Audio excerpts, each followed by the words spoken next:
So last May 20th to be exact, 2019, my dad had a stroke in Miami, and I live in Louisville, in Kentucky.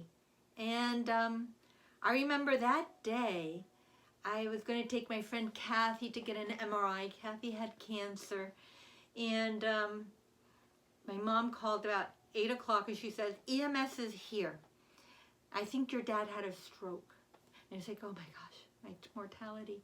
My dad turned 87 that day. And he has this and this and this, but I want you to talk to EMS. And so the guy from EMS gets on the phone and he tells me all the symptoms. It sounds like my dad's having a stroke. Well, I don't know. Okay, well, tell me, what emergency room are you sending him to? We're going to Palmetto. Okay, great. And so I hung up the phone. I went on Priceline, bought a one-way ticket to Miami. And I wouldn't be there till 8 o'clock. And I then called Kathy because I was getting dressed to go and pick up Kathy because she had a 9 o'clock appointment for her MRI. And then she wanted me to take her to Kroger because she needed some groceries. And so I called Kathy and I tell her what's happening. And I said, don't worry, I'm going to take you to get the MRI. She says, but we're going to be a little bit late. I said, we'll just call them and tell them what's happening so that they, are aware. And she did, and it wasn't going to be a problem at all. Okay. And so, I was making wrong turns. I was having a hard time focusing. I pick up Kathy, and she's like directing me, turn here, turn there. This is what we're going to do. You're going to take me to get the MRI, then we'll go to Kroger's, and then we'll go to your house and you pack, and then you'll take me home, and then from my house you'll go to the airport. She had it all planned, and that's how I did it, and it went out well. And so when I get there to Miami, I rent a car and I go directly to the hospital. And my dad's talking normal on the bed. He was in neuro ICU. And it didn't look like he had a stroke. He was like talking normally. He was sitting on the bed. He wasn't walking. But the next day, they get him up walking. He's sitting on his recliner, talking, chit-chatting. And I remember he had a pulse oximeter here, and he was chatting on the phone. And I was by the nurse. We were at the entrance of his room, and she looks at him and says, oh, he needs to go to the floor. Everybody on the neuro ICU, they were intubated. It wasn't good. This was a good story because my dad came out fine. They did a thrombectomy.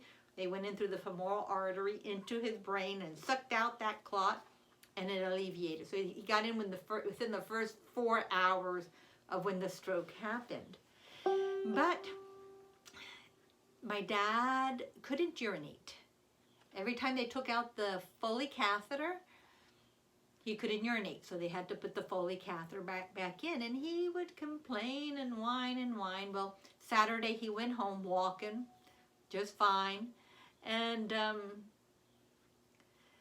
I remember I stayed there and I told Dad, I am not leaving here until that Foley catheter is out, because that's a big source of infection.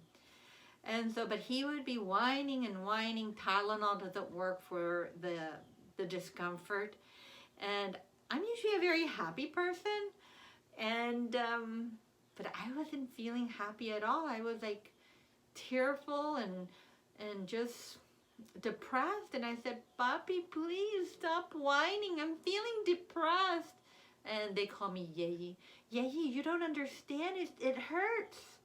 And so I go back to my room and I think, what can I do with my dad to keep his mind off of it, off of the pain? And so my dad has some memory loss, and when it gets to evening, he'll speak in rhymes. And I thought, Papi, you know what? You and me, we should write a song together. You're good at rhyming, and that's what we need. And he said, yeah. I said, yes. What do you want to write this song about? And he thinks his cat's a genius. Her name is Rosie. And he said, my cat? And I said, okay, we can write about your cat. well, tell me something about your cat. And so I got a piece of paper and a pencil, and she said, well, you know, she misses us when we go out. Papi, how do you know she misses you? Well, because when we get home, she's like jumping off all the walls, and she's all happy and excited to see us. Then my mother's on her recliner, and she says, well, you know, she goes to the beach in her own litter box. Really? They live to keep that litter box clean. I mean, they each have a shovel, and they're both cleaning it multiple times a day just to make sure, because they know the cat likes to lay in it and pop her head out and then go hide back again and then pop her head out. And then also the cat would stand in the side of the room and just spy on them and then run away. Like, she has her own inner monologue going on, and it's a spy thriller. And the other thing is, when I'm there, I have to keep my room closed because she'll knock things off of the dressers and off the tables, to the point where my mom has lost a ruby earring. And so this is the song that we wrote together, the three of us, my mom, my dad, and myself, and it's called Rosie.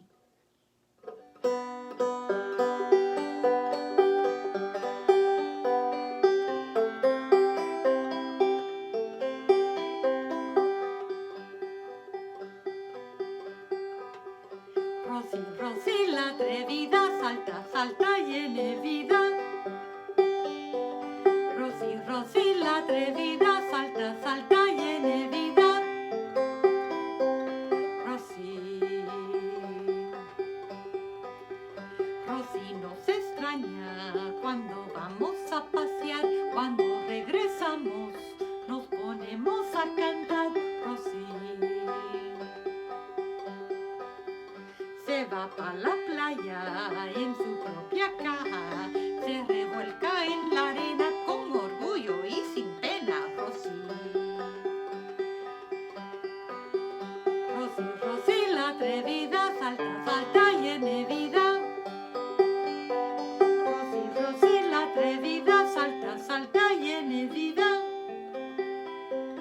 Rosie, tumba, tumba todas las cosas de las mesas y la sconda, y se pone a vigilar lo que pasa en su hogar. Rosie, están las cosas bien perdidas por la gata atrevida, y estamos pues aquí en la busca de un rubí. Rosie,